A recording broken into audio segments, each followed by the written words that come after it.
Hello दोस्तों, नमस्कार आप सभी दोस्तों को। तो आप सब कैसे हैं? चलिए, मैं उम्मीद करूंगा दोस्तों कि आप सब बहुत ही अच्छे होंगे, मस्त होंगे, स्वस्थ होंगे। दोस्तों, आज मैं इस वीडियो में क्या बताने वाला हूं, हमारी वीडियो का थंबनेल देखकर तो आप समझ ही गए होंगे। दोस्तों, चलिए मैं इस वीडियो में देर ना करते हुए मैं आपको फिर से बता दूं कि आज मैं बताने वाला हूं दोस्तों क्लास 8 का जो है साइंस यानी कि सुगम विज्ञान, जिसमें दोस्तों चैप्टर 2 का यानी कि हम आपको आज इस वीडियो में दीर्घ उत्तरीय प्रश्न का जो है क्वेश्चन आंसर देने वाले हैं। तो आप लोग इस वीडियो में लास्ट तक बने रहेंगे और सभी क्वेश्चन का आंसर जो है ध्यानपूर्वक से नोट करेंगे। तो चलिए दोस्तों, यहाँ पर बढ़ने से पहले एक छोटी सी रिक्वेस्ट होती है कि अगर आप हमारे चैनल पर नए होंगे तो चैनल को सब्सक्राइब कर लेंगे और बेल नोटिफिकेशन को प्रेस जरूर करेंगे, ताकि मैं जो वीडियो बनाता हूँ उसका नोटिफिकेशन आपको जल्द मिले। तो चलिए दोस्तों, देर न करते वीडियो करते हैं स्टार्ट। हाँ तो दोस्तों, यहाँ पर सबसे पहला नंबर आपका क्वेश्चन आता है कि उदाहरण सहित विभिन्न आकार के बैक्टीरिया का वर्णन करें। ठीक है, तो सबसे पहला दोस्तों आपको बताना है कि सामान्यतः बैक्टीरिया जो है 4 भिन्न भिन्न आकारों के होते हैं। इनके कोशिकीय आकारों के आधार पर इनके नाम भी दिए गए हैं जो निम्न है। ठीक है, उसके बाद दोस्तों सबसे पहला नंबर में आता है आपका बैसिलाई। ये बैक्टीरिया दंड के आकार के होते हैं, जैसे बैसिलस एंथ्रेसिस, जिससे पालतू पशुओं और मनुष्यों में एंथ्रेक्स नामक रोग होते हैं। इस प्रकार के बैक्टीरिया का अन्य उदाहरण बैसिलस कोलाई, लैक्टोबैसिलस, स्यूडोमोनास। दूसरा होता है दोस्तों कोकाई। एक गोलाकार बैक्टीरिया है जैसे स्ट्रेप्टोकोकस निमोनिया, जिसके कारण मनुष्य में निमोनिया नामक रोग होता है। इस आकार के बैक्टीरिया का अन्य उदाहरण भी और है, माइक्रोकोकस है तथा सरकीना है। ठीक है, उसके बाद दोस्तों आपका तीसरा नंबर आता है अस्पाइरिला। अस्पाइरिला जो है ऐसे बैक्टीरिया है जो कुंडलित या पेच के आकार के होते हैं। ठीक है, कैसा होता है दोस्तों? कुंडलित या पेच के आकार के होते हैं, जैसे अस्पाइरिला रूप्रेम। ठीक है, उसके बाद दोस्तों आपका चौथा नंबर में आता है विब्रियो।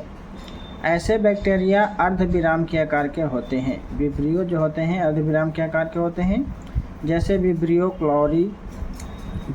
कॉलेरी, जिसे कॉलरा रोग होता है। ठीक है, इस तरीक़े से आपका था और आप इसे नोट कर लेंगे।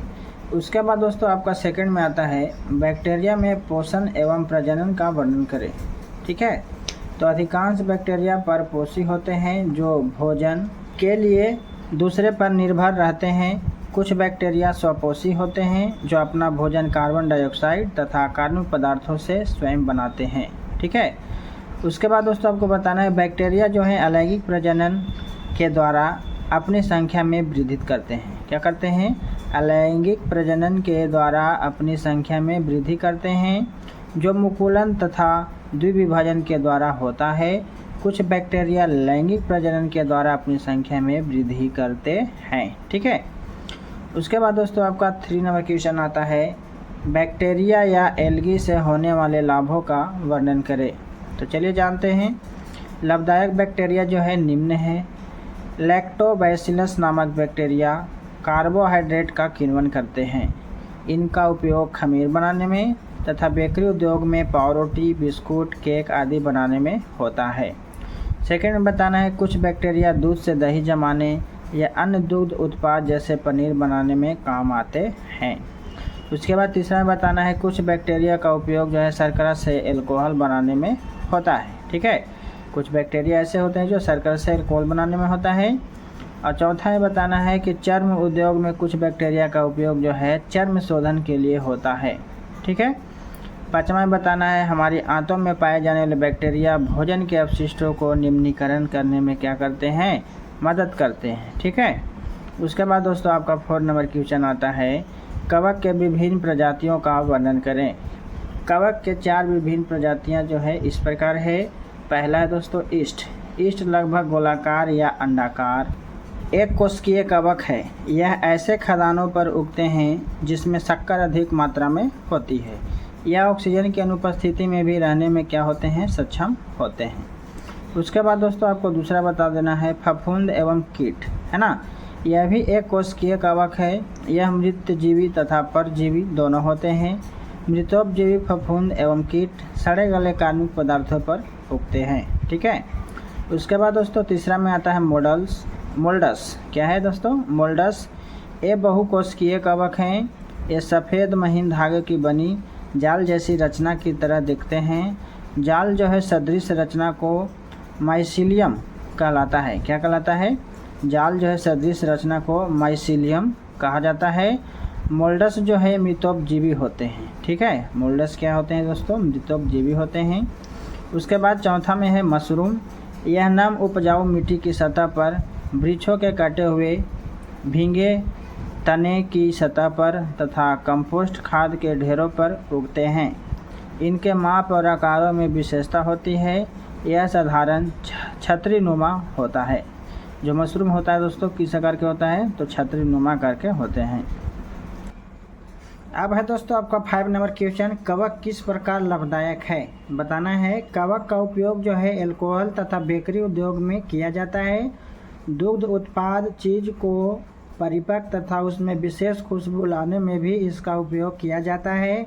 कुछ विटामिन बी तथा कुछ पाचक यौगिक का महत्वपूर्ण स्रोत है।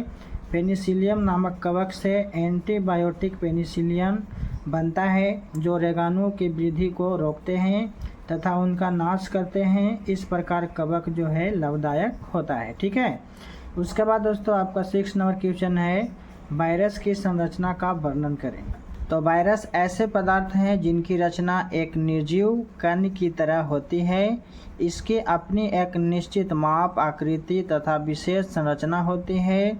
वायरस जो है न्यूक्लियोप्रोटीन के एक कण के समान होता है जिसमें सजीव कोशिका में पाए जाने वाले न्यूक्लिक अम्ल डीएनए या आरएनए एक लंबा कुंडलित अणु होता है। यह अणु चारों ओर से प्रोटीन अणु से बने एक आवरण से घिरा होता है। दोस्तों आपका 7 नंबर क्वेश्चन आता है, किसी एक कोशिकीय जंतु का वर्णन करें। ठीक है। तो बताना है कि प्रोटोजोआ एक कोशिकीय जंतु है। इनका संपूर्ण शरीर एक कोशिका का बना होता है।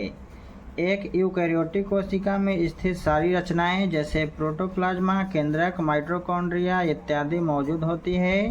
प्रोटोजोआ मृदु जल, समुद्री जल तथा अत्यधिक गीले मिट्टी में पाए जाते हैं। यह अलैंगिक प्रजनन के द्वारा अपनी संख्या में वृद्धि करते हैं। उनमें अधिकांश प्रोटोजोआ परपोषी होते हैं लेकिन कुछ प्रोटोजोआ स्वपोषी भी होते हैं। ठीक है। इस तरीके से बता देनी है आपको। 8वां में है दोस्तों कि प्रयोगशाला में सूक्ष्मजीवों के संवर्धन की विधि का वर्णन करें। ठीक है। चलिए इसका आंसर इस तरीके से दे देंगे कि वैज्ञानिक तरीके से तैयार किए गए माध्यम में सूक्ष्मजीवों की संख्या में वृद्धि सूक्ष्मजीवों का संवर्धन कहलाता है। प्रयोगशाला में सूक्ष्मजीवों के संवर्धन के लिए प्रचलित माध्यम पोटैटो डेक्सट्रोज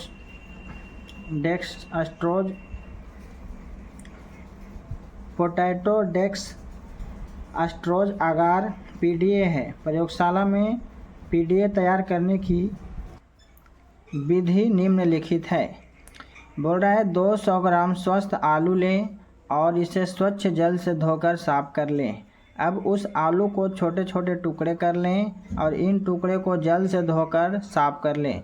अब उस आलू को छोटे छोटे टुकड़े में कर लें। इन टुकड़ों को जल के साथ मुलायम होने तक उबालें। अब इन्हें लुगदी बना लें। इसे ठंडा होने दें।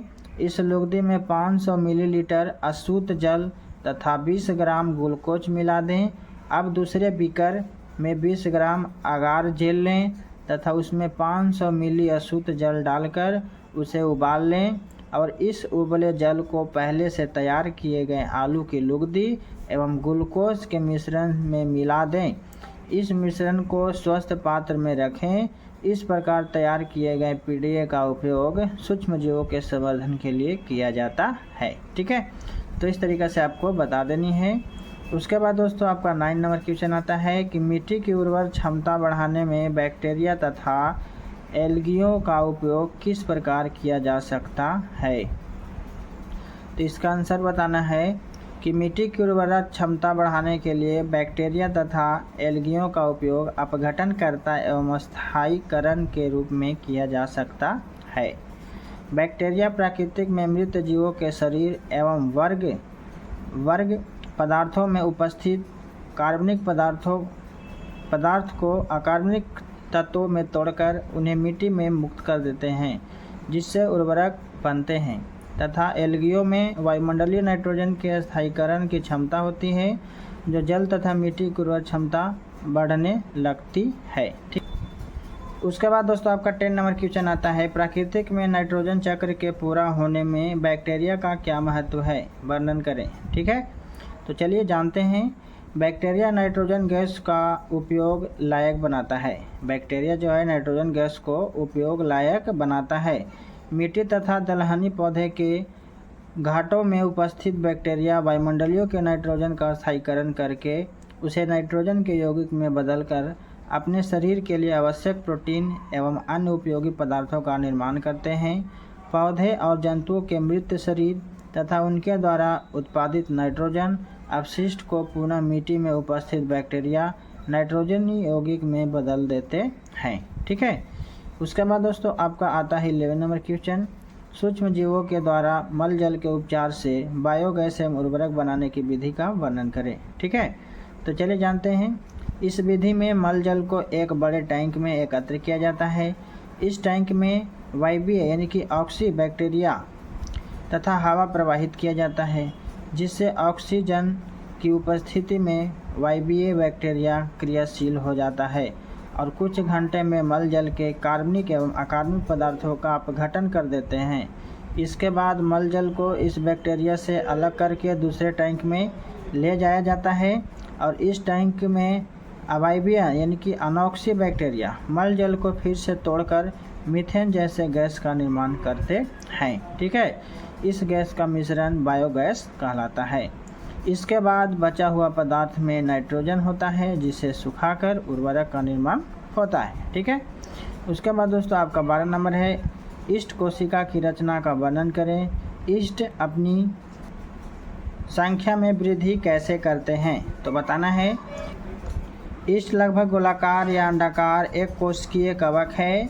इसका कोशिका की कोशिका झिल्ली एक कोशिका भित्ति से घिरा होता है। इसमें एक न्यूक्लियस, बड़ी रिक्तिका, कई दानेदार रचनाएं तथा वसा की बूंदें पाई जाती है। यह अनुकूल परिस्थिति में मुकुलन तथा कभी कभी द्विविभाजन के द्वारा अपनी संख्या में वृद्धि करते हैं। ठीक है, उसके बाद दोस्तों आपका 13 नंबर क्वेश्चन है, वायरस या जीवाणु कोशिका का नामांकित चित्र बनाएं, जो आपको दोस्तों 2.10 किताब में होगा फिगर में, आप वहां से नोट कर लीजिएगा। बाकी आपको वीडियो में थंबनेल दिख रहा होगा, तो आप यहां से भी ऐड कर सकते हैं। उसके बाद दोस्तों चलिए 14 नंबर क्वेश्चन है, सूक्ष्म जीवों से होने वाले लाभ एवं हानि का वर्णन करें। ठीक है, तो चलिए जानते हैं। सूक्ष्म जीव विविध वर्गों के ऐसे जीव हैं जिसे देखने के लिए सूक्ष्मदर्शी की आवश्यकता होती है। सूक्ष्म जीव लाभदायक तथा हानिकारक दोनों होते हैं। सूक्ष्म जीव का उपयोग दूध से दही जमाने, बेकरी उद्योग, एल्कोहल बनाने इत्यादि कार्यों में किया जाता है। कुछ सूक्ष्म जीव का उपयोग अपघटनकर्ता तथा भोजन के रूप में भी किया जाता है। कुछ सूक्ष्म जीव हमें नुकसान भी पहुंचाते हैं, जैसे विभिन्न प्रकार के रोग सूक्ष्म जीव से ही होते हैं, जैसे टीबी, टिटनेस, पोलियो आदि। कुछ सूक्ष्म जीव हमारे भोजन को नष्ट कर देते हैं। तो इस तरीक़ा से दोस्तों आपको दी उत्तरीय प्रश्न का जो है क्वेश्चन आंसर था। तो मैंने दोस्तों आपको सभी क्वेश्चन का सिर्फ आंसर दिया है, आंसर हमने बताया है। तो आपको हमारी वीडियो कैसी लगी, अगर अच्छी लगी तो वीडियो को लाइक करें। बाकी दोस्तों चैनल को सब्सक्राइब जरूर करेंगे, ताकि मैं जो अगला वीडियो बनाऊंगा उसका नोटिफिकेशन मिल जाएंगे। और इसी तरीक़े से मैं बारी बारी से बेहतर तरीके से आपको सभी क्वेश्चन का आंसर जो है सभी चैप्टर का, सभी बुक का मैं आपको देता ही रहूँगा। ठीक है, तो चलिए, thank you, best of luck.